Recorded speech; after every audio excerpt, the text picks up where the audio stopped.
Well, welcome to the Shepherd Heart of Leader podcast, where we explore topics that help strengthen your ability to care for those under your leadership. Now, in today's podcast, Pastor Nate has a conversation with Josiah and Micah Kennealy, and they are the leaders of a young adult movement and ministry. They talk about the issues that are facing young adults, everything from debt to dating. You do not want to miss this conversation. I'm so excited to have Josiah and Micah on this podcast. Incredible leaders that I've known for a long time. You guys have known me, and you're now the tip of the spear in young adult ministry nationally. I love what God is doing. I'm looking forward to sharing the story here with our audience.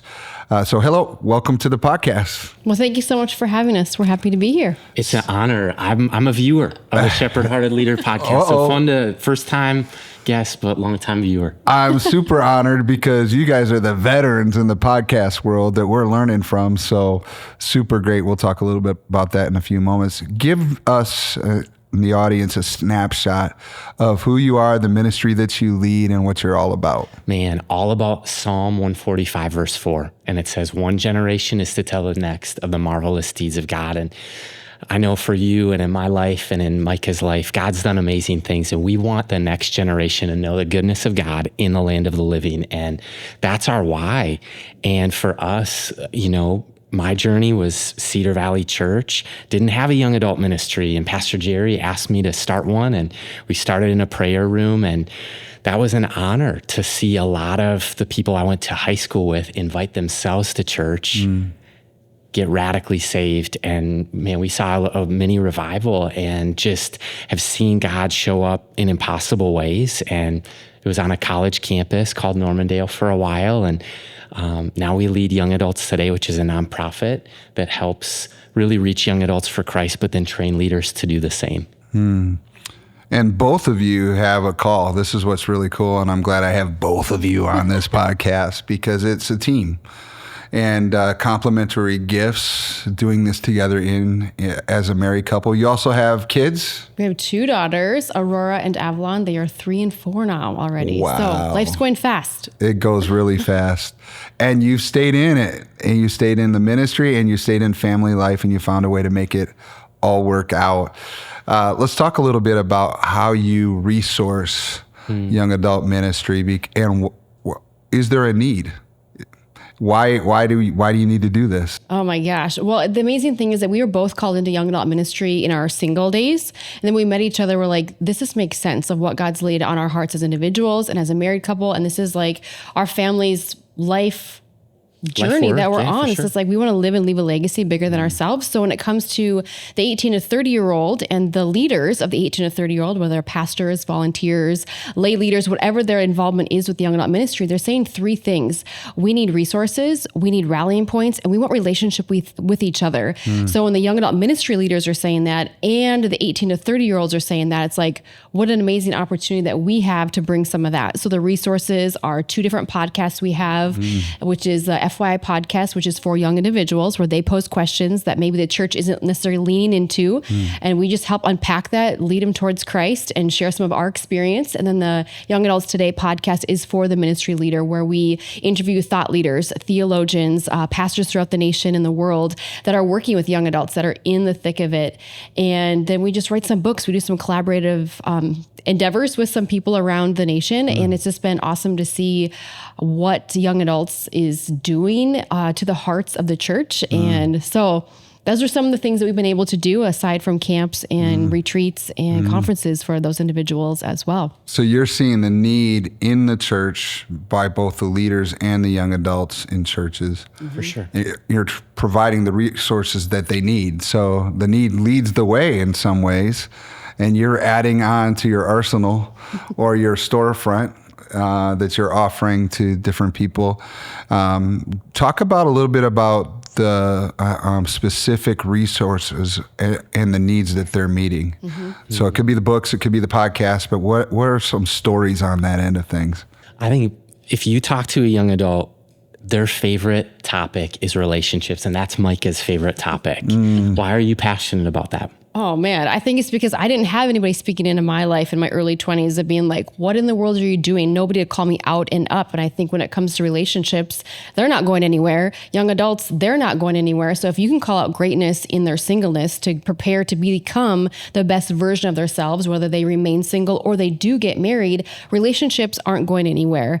And if they do, that becomes a problem. So it's how do we become the healthiest version of ourselves and lead with bountiful love with boundaries in the process, no matter what those relational dynamics are. So that's one of my favorite topics. I remember hearing a story from you in one of our talks together about a retreat where you talked about the physical side of relationships, I think it was, and there are a lot of young men that were interested. You remember that story? I don't remember exactly what it was, but...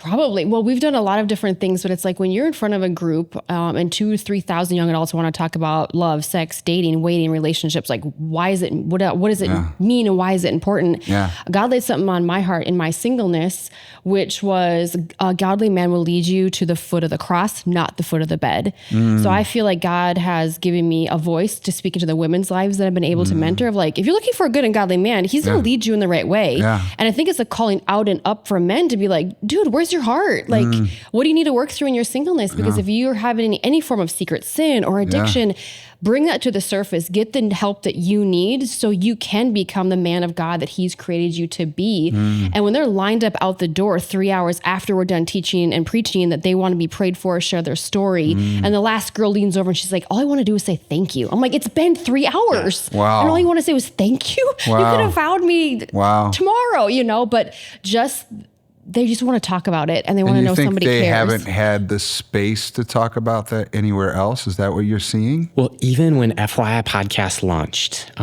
we partnered with Chi Alpha to do it, and it was just so many college students had these questions that they felt like no one is answering.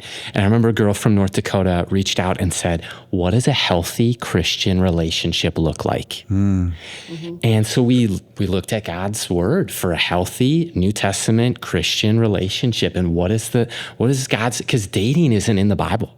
It's a newer concept. And so singleness is a gift and marriage is a gift. And if somebody's pursuing marriage, when we launched that episode, it was like 7,000 people listened overnight. People show up to that conversation about love and sex and dating. And I think that's just like probably from some of Micah's deepest wounds has actually come this ability to heal. And from brokenness has come, I don't know, a pressing and an anointing and just the ability to... powerful. It's been fun. And also says there's a lot of people out there with big need. Yeah. Well, I think if we look at it statistically speaking, Christians, there's a 50% divorce rate. In the world, it's a 50% divorce rate. So you're coming at young adults that are raised in maybe a single parent home, a broken home. Maybe they're experiencing their parents going through divorce. Now they haven't seen the health of a relationship or a dynamic that is good, God honoring and respectful of one another. So even when young adults come into our home, they're just like, oh my gosh, I love you guys together. Like they get to see us for who we are. And I'm like, kind of like what you see is what you get. But if that hasn't been demonstrated to a 24-year-old looking for love in all the wrong places or desires love and is truly walking with the Lord, they're like, I don't even know what I'm looking for. I know what I can or could or would be willing to step into, but what does the Bible say? And are people actually living a good and godly life within the context of marriage? Wow. So You have it. You're full of it in a good way, right? It's in you. For sure. And I can see that's a God-birthed passion inside of you, and people recognize that. Like they want that. They don't want somebody that's just kind of giving information. Right. Like they want somebody that actually believes this stuff, which is powerful. One of the resources I know that Josiah, you've been utilized with is finances. Yeah. Talk a little bit about that. Oh my gosh. Well, I think one of the pain points in my family growing up was like money.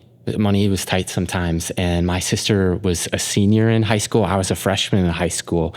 And my dad was a jeweler. He is like the most creative diamond stone setter and just creative as all get out, hard worker. And every morning before he would leave work, I would watch and his Bible was always open. it was open to Psalms, or it was open to Proverbs, and he was soaking up wisdom from God's word. And I remember during a downturn in the economy, his job got outsourced overseas. And so our family was without income, without work. And so I got a job at the batting cage because I was running low on cash. And so my friend, the general manager at this batting cage, offered me a job. I was 14, you were supposed to be 16. And he just said his greatest regret in life, this is my friend Josh, he said, my greatest regret is I took out too many student loans. So if you go to college, don't take out any debt.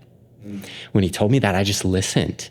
And he said, just keep working here. So I worked there 8 years at Grand Slam, got to hire a bunch of the Cedar Valley youth students. And in fact, we'll go there now and they won't let us pay. And it's been over a decade probably since I've worked there, but still just, and so, man, in that process, I got an iPhone. I started listening to the first podcast I ever listened to was Dave Ramsey's show. And he was yelling at people who would call in hundreds of thousands of dollars in debt. And he's like telling them to cut up their credit card. And he's direct and just aggressive in his tone. And I'm like, well, man, I'm just not going to take out debt.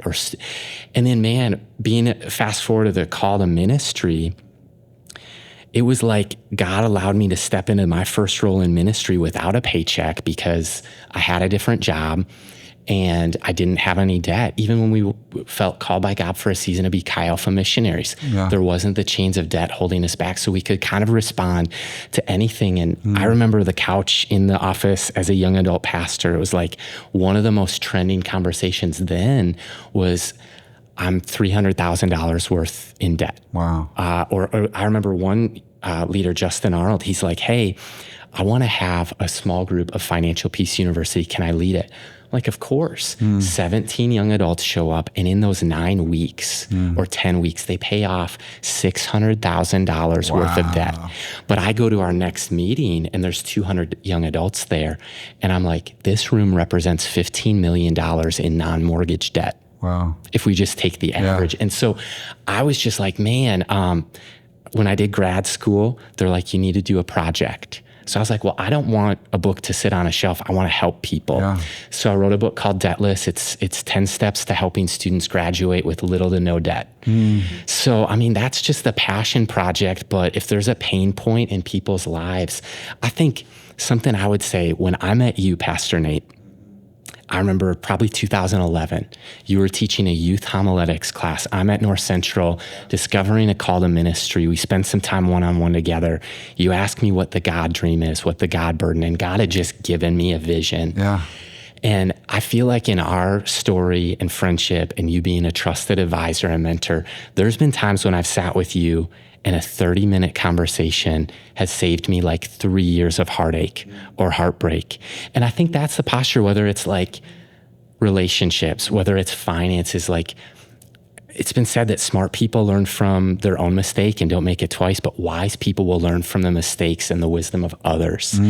So I think that's our passion just with young adults, is helping them, whether it's questions about faith or life or God or the Bible or church or relationships, finances. Like, we don't have all the answers, but we can journey together, and it's beautiful. That is so good and fascinating. And of course, we'll put all those resources in our show notes, because I want anybody that's listening to this to have access to the resources that you have.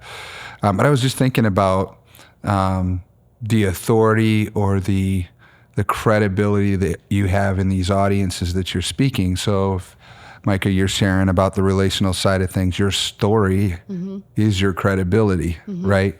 And when you talk about your finances, Josiah, it's your story is your credibility. Then they want to ask for more. But many young adults that are growing up today have a whole universe in their phone of social media influencers that all have a economic reason that they're putting it out there, and they don't know who they can trust. Is this a skeptical generation because of those plethora of authorities? Because I'll take it into the church world. There are a lot of young adults that don't trust, quote unquote, the church. Why is that? Is it because of this universe out there, or they don't have relationship with real people? What is that? You guys have any thoughts on that?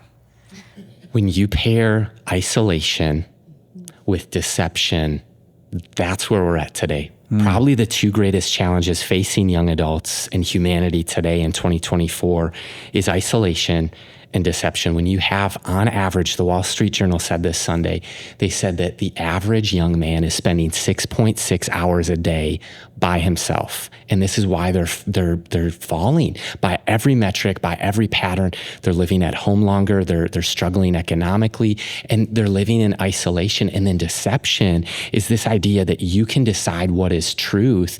And then with the rise of AI, how do you know what's real? How do you know what's true? And so I think what people are looking for is a guide along the side who's got some battle scars, who's got, first of all, Jesus said he's the way, the truth, and the life. Yeah. And so truth is actually defined for us, but for sure, I don't know if it's necessarily even that they're a really skeptical generation or distrusting. The way I see it is they're really confused. There's like this analysis paralysis. Like if you used to choose between chocolate and vanilla or twist when I was a kid, and now you've got every scoop, every flavor. Yeah. There's this analysis paralysis. So I'm overwhelmed with the amount of opportunities. And I think that's where people are, is paired up with this isolation and deception that's running wild. Yeah. And I actually learned this from a 19-year-old. We had a West Coast conference and he was the youngest person in the room.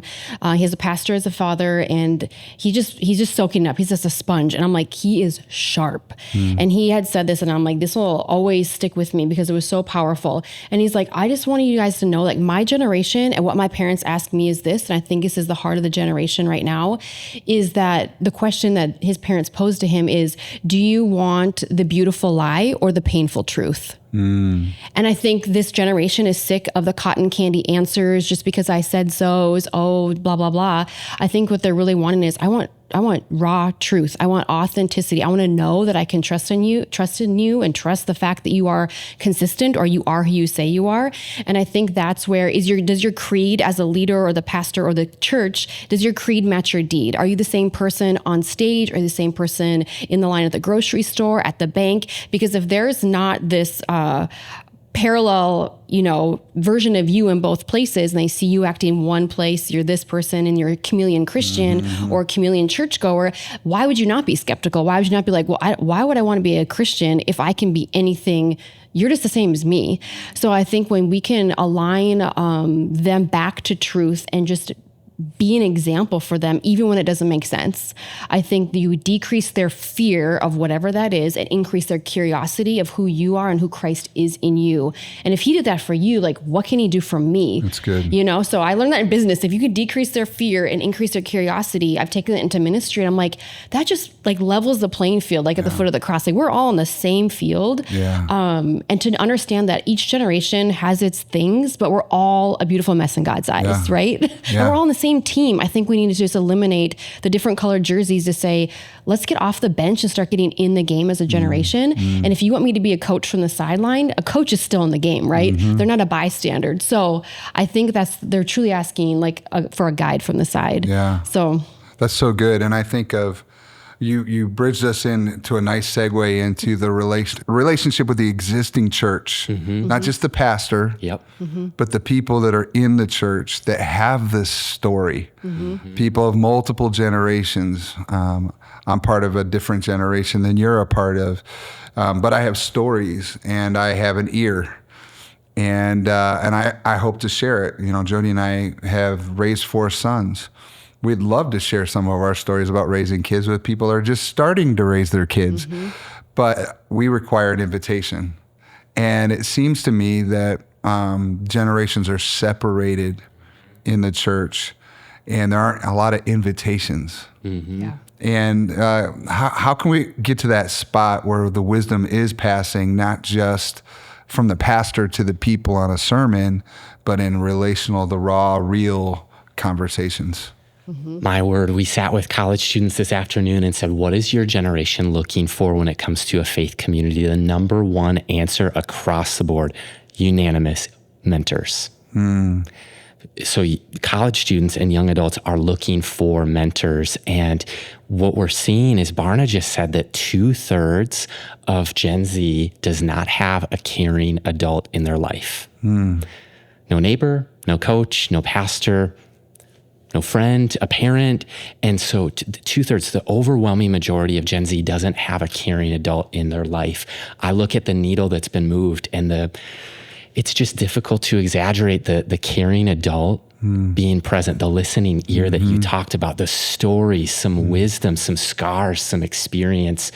Man, one of our passions was an idea you had. Talk about the mentor meetup. Remember that? Or the mixer?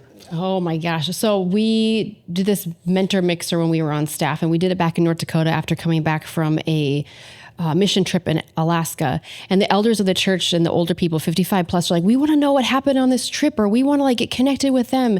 And we're like, okay, how can we teach young adults to give back and to serve and to be the hands and feet of Christ and honor the generations who've gone before us? Because we're standing on their shoulders to some degree, whether you know it or not, and want to admit it or not. We all are on some degree. And then it's like, who are we hoisting up on our shoulders? So what we did is we took the 18 to 30-year-old and we hosted an event, and we said, we are going to be the cooks, we're going to be the chefs, we're going to be the hosts of all these different tables, and we're going to team up with the 55 plus community of the church, and there's going to be a sign up, and if 100 come, great. If 10 come, great. And what we did was we hosted the meal, invited the 55 plusers in, and we just shared stories around the tables, and mentorship happened, exchanges of numbers happened, to know that the 55 plus year old, many of them will say, I don't know how to mentor, and there's no place for me. Well, it's the same thing the 18 to 30 year old are saying, what about us? But if you can get both of those generations to realize they have something to offer, because you're never too young to learn, or never too young to teach, and you're never too old to learn. And when you get those people around the table and to say, we need each other. We're not against each other. We need each other. Help me to understand your generation. Teach me, like, what do I need to know about buying a house because I want to buy one and you've owned one for 40 years. So we're seeing this cross-generational thing happen just across the table by putting like little questions in a fishbowl and having the young adults rise up to the occasion and host the elders of the church, the 55 plus. And the 55 plus are saying, we've been praying for you for 30 years. So when you're 21, you're like, what? You've been praying for me before I was born. So when you can have that realization and connect the dots of the heart of the pillars of the church to the people who like don't even feel like they're a brick that's being laid in the church yet, I think there's just a powerful, masonry that can happen. And the cementing is the relationship with Jesus is what we have in common. So then we can start building the church, and the cornerstone of the church, obviously, we're built on Jesus and God. But when we start building together, we can go further, faster. We can build things stronger, and to know that we all have something to offer, and not one generation knows more or is better than the next. It's just a common question. Help me to understand. With whatever it is. And when you lean in and say that to the older or the younger, say that, it doesn't matter. Like, everybody's curiosity gets piqued because they're like, oh, they do care. So if you can eliminate some of those things by providing opportunities of engagement with each other. We've seen people that have been mentored by some of these people for 10 years already. Back to that event that happened 10 years ago. But it was intentional. It's not going to happen if it's not intentional. There has to be some kind of intentionality, facilitation of that, especially church-wide. And it doesn't have to be hundreds of people. We're not talking about that, right? It could be 5 people in a room with 10 other people. It's beautiful. I know older generations require an invitation, but they need to learn to listen first too, because if they leap to answer a question that the younger generation's not asking, communication's not taking place. Totally. Right? It's a flat line. But many times the older generations, and it scares me when you start talking about 55 plus, because I'm like, I'm over here going, am I getting edged off the cliff here? But the idea is that we've got a lot of experiences and made a lot of mistakes that we don't want others to make. And sometimes we leap to the conclusion before the question is asked. So I think that there's a kind of a give and take to the relational, generational passing of wisdom. The other thing is, what is mentoring? It's interesting to me when I think of somebody that says, I need a mentor. Okay, what does that mean to you? Does that mean you need a psychotherapist that you sit on a couch and you just spill your guts to? Is that what you're looking for? Are you looking for a coach that will just make you do better at one thing? You don't want them to speak into everything, but one thing. I think definition of what coaching is and mentorship is, and defining those two things are different. What do you think the younger generation is looking for in mentorship? We just asked this question to them today, Josiah. Well, and I'll say this, that we differentiated, we asked them, what's the difference between mentorship and discipleship? Okay. Because the church says, we're discipling. What are we doing to disciple? So we literally unpacked this with 22 young adults today. So Josiah, if you want to take it to what is their definition, a working definition of mentorship that they shared that they're looking for, like he said. Yeah, man. And even a friend of mine, Grant, he's talked about like mentoring is come to meet with me. Preaching sometimes is like come to listen to me.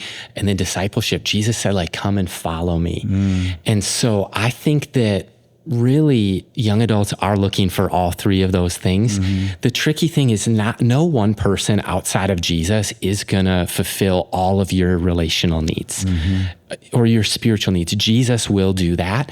And so along the way, like I had a mentor of mine who was a coach and a mentor, and he's in heaven with Jesus now. And sometimes I feel that loss. I wonder what he would say about this or about that, but it's all for a season. And so I think in our season, what I've tried to do is what's my greatest pain point? And then who would have wisdom to know what to do with this pain point? When Moses was like having a little bit of a panic attack, he was overwhelmed, exhausted, overbooked, overscheduled. Hey, his father-in-law, Jethro, came in to say, hey, you need some guides of tens, 50s, hundreds, thousands. And so I think that you're right, definitions matter. But even when you're inviting, like when I asked Micah for the opportunity to get to know her better and to start dating, there was a little bit of a defining the relationship. I think that's what you're getting at with mentorship. Like if you can give people clarity, because it could be overwhelming. Like I've never been mentored. How do I mentor somebody else? There's a lot of that. And so I think if you can say, I'm looking for somebody once a quarter or twice a year, maybe 3 times this year, at the end of 2024, going into 25. One of my goals going into 2025 is I want to find a mentor. I'm looking for somebody who would have 4 lunches with me. Do you think that'd be something I'm going to buy? I'm going to bring questions, really 3 questions each time.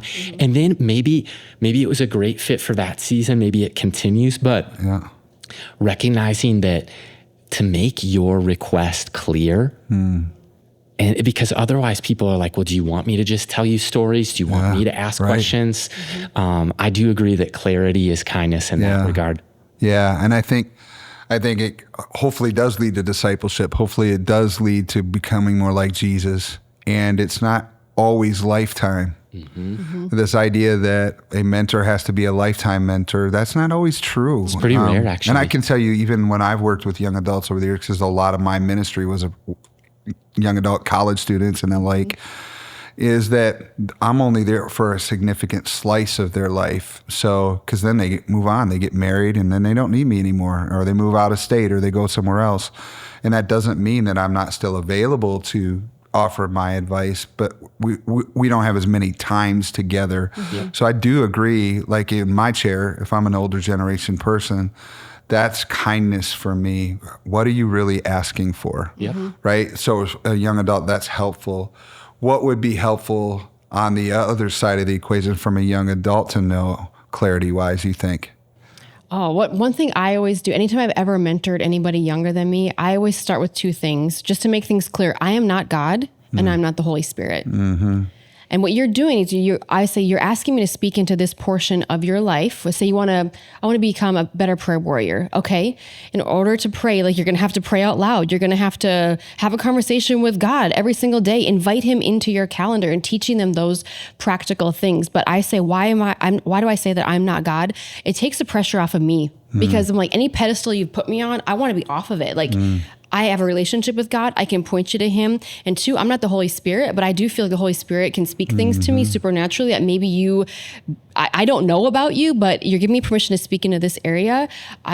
Do I have the freedom to do that? And it just, once again, decreases their fear and increases their curiosity of just like, okay, this could be something. And my expectation that I've ever set up any mentoring meeting with anybody as I mentor young women is next time we come, I want 3 to 5 questions. We have 1 hour. Let's unpack 3 to 5 questions specifically about prayer or relationships you want to talk about. And I'm going to give you a challenge. I'm going to challenge you. You just broke up with this boyfriend and you want to get over him and you want to live a good and godly life and live clear, like pure and holy, then I need you to do something for me and for yourself that your future self is going to thank you for.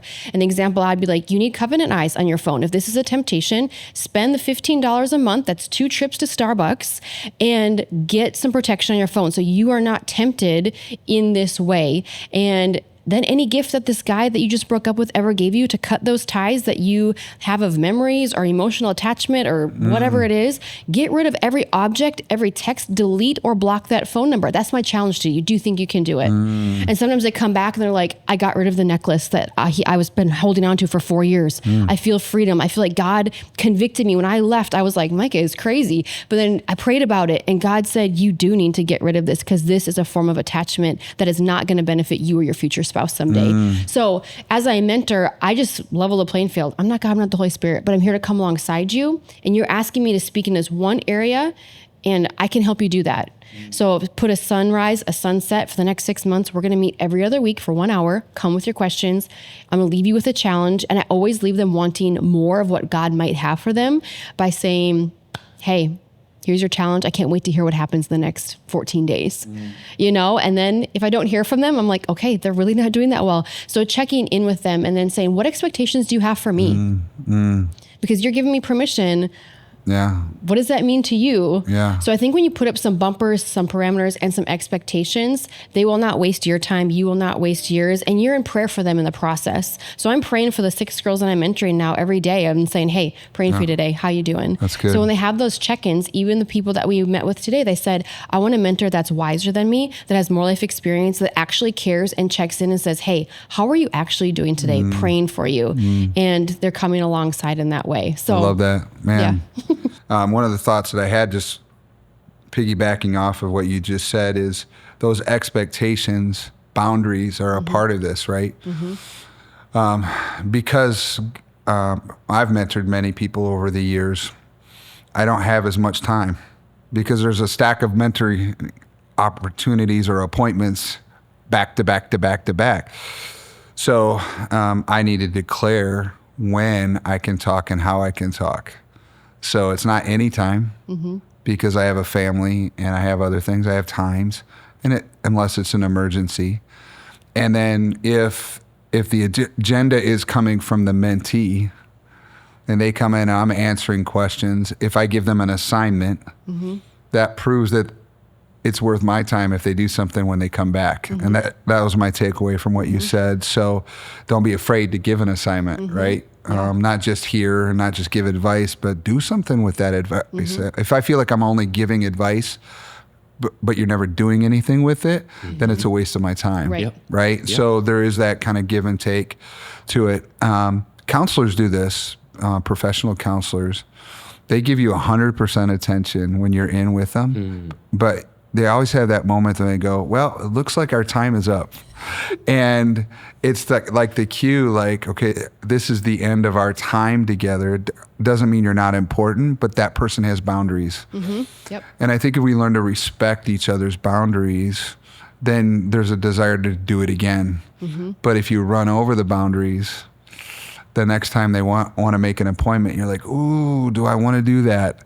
So I think respecting the boundaries is a big part of that as well. And you guys do a great job of that in our relationship over the years, which is what I want to end our time together with, is just thinking back to the seasons and the stages of your journey. I've had the front row seat to both of your journey, coming together before you were married. I spent time with Josiah and he shared his dream, and then he started talking to me about this North Dakota person that had come into his life, and I'm asking questions of him. Is she really good? And does she have the same spirit? And she's better than you in that sense. Like, I agree. You won the lottery, bro. You won the lottery. I don't know what a female should say when they say you married up. Did I marry down? I'm just kidding. We both won. And even stepping into ministry together in a world that sometimes is male dominant in the ministry pastoral world, navigating fundraising, on the Chi Alpha end first. Yep. And you helped the North Twin Cities section establish its own community college outreach, which was powerful, and I remember that season. And then you came to me, and we went to the whiteboard in my office at one point where you talked about the dream beyond, and that was young adults today and what it is now. And we started talking about what does that look like. And I think all of the things that were on the board back then a few years ago are already happening. Probably. You're right. They have. Or crazy. they are. I think it would be healthy to remember some of those things. Where were some of the things that you dreamed about that you now are doing? Oh, man. I think one of them was, I think we asked every single person we led into this process, are we crazy? And I'm like, if the answer is yes, then we're in. Because we want to be all in for Christ. And so even when Josiah and I began our marriage, we began with the end in mind. So we planned out 50 years from the day we were married. And that's what we do want to do with ministry. Is like, how do we live and leave a legacy bigger than ourselves that's going to have implications and build God's kingdom well beyond our lives. And so with that drawing board, it's just like, we want people to have Christ community, and we want them to be a part of the local church. So that's what's been one of our prayers. How can we take the podcast? How can God and how can we take the podcast to the next level? What do we have in our hands? What's in our heart? And how can we build God's kingdom in that process and fully surrender to Him? So I think when we went to the drawing board, it was literally mapping out some of our main trigger points or passion points that are really like trigger this holy discontentment of just realizing like how we're living in a heaven-minded urgency state right now of realizing that God could come at any time. And I know people have been saying that for generations, but it's like, if we had one chance to do it, would we truly do it with everything we've got?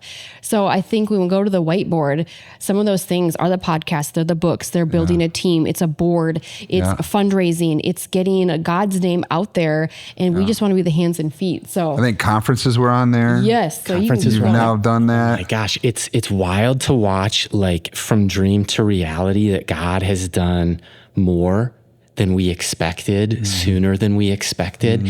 For us, it's like there's this giant burden in our hearts of young adults who are lost. They're dying. They're going to hell.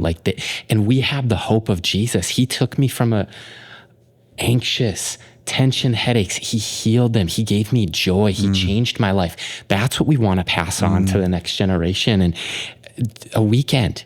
And at that young adult weekend at Lake Geneva, we saw 28 young adults give their life to Christ. It was in May in Minnesota. That lake is cold, but people were jumping in wanting to get water baptized. We saw 14 young adults get called into full-time global missions, saying, here I am, God, send me. The day we kind of got a picture at that drawing board of a compass, north, south, east, west. Then it's like the day or two after that meeting, we get a call from Mariners Church in the West Coast. And our friend Dallas Viva said, would you come and do one of the conferences here? And so now that conference is in existence, and there's coaching communities, which is kind of like the young adult ministry spin on Inspire, which was your peer coaching network for youth pastors. And so like, I just think that when Micah said that young adult pastors and young adults, they are looking for events, because an event can be a catalytic moment to have that encounter with God uninterrupted. You don't got to run to the restaurant or back home or back to school or back to work, but there's a little bit of margin and breathing room. And so Pastor Nate, I think what God gave us was a picture of the future. And this vision, this burden, and what you helped us do at the drawing board is to become a future ready leader, and to have that shepherd heart, and to recognize, like, so much of the language that you use every single episode on this podcast has influenced us and has impacted us. And we're just, there's the story of the 10 lepers that Jesus heals, but then there's the one that comes back to say thanks, and we're here to say thanks. Well, thank you. That's the joy of a mentoring relationship, though. Like, we all get to celebrate that together, right? And that was a preview of a movie you're living. There are future previews coming, right? There are things down the road. It's not over. And thinking about how can that spread, that same spirit be imparted to all over the place. How can that happen? We want it to happen in churches all over the world. We want it to happen in churches in America. I want it to happen in our church, and I pray that God does that in our lives as well. And I believe, if Acts chapter 2, quoting from the Old Testament in the book of Joel, that in the last days, God would pour out his Spirit on all flesh, and that the young would still see visions and dream dreams, and the old guys would too. So I'm not done dreaming. I'm not done seeing what God can do. And a lot of what God can do isn't through me. It's through the next generations. And I pray that God continues to do that through young adults today. Thank you so much for being on the Shepherd Hearted Leader podcast. Let's do this again. Thanks for having us. We love you so much, Pastor Nate. Wow, what a great conversation. We're so glad that you took the time to listen today. As always, we love to hear from you. Please leave a comment and like and subscribe. And we'll leave all the resources in the description of the podcast. Until next time, keep leading well.